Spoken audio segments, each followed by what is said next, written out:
Why is it called the difference of squares? Imagine you have two perfect squares, like a square number and another square number, and you subtract one from the other. That's the core idea behind the name. When we talk about the difference of squares, we mean subtracting one perfect square from another perfect square. The word difference simply means subtraction, and squares refers to numbers or expressions that are multiplied by themselves. For example, if you see something like 5 squared minus 3 squared, it looks like 5 times 5 minus 3 times 3.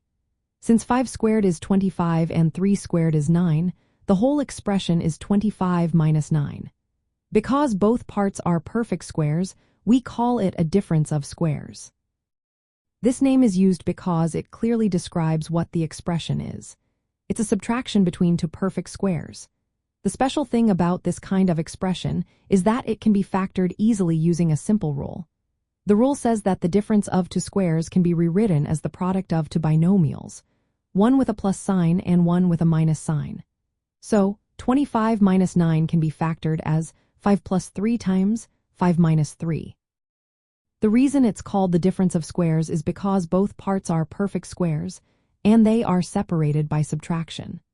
This pattern appears often in algebra and helps make solving equations much easier. When you see an expression like x squared minus 16, you recognize it as a difference of squares because x squared is a perfect square and 16 is also a perfect square, which is for squared. Knowing this name helps you quickly identify the pattern and apply the correct factoring method. It makes working with polynomials and more complex algebraic expressions simpler.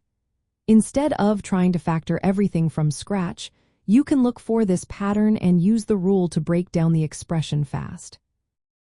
In essence, the phrase difference of squares is just a straightforward way to describe subtracting one perfect square from another. It's a handy term that reminds us of the simple rule for factoring these expressions. Recognizing this pattern is a key step in understanding how to work with polynomials and make algebra less confusing.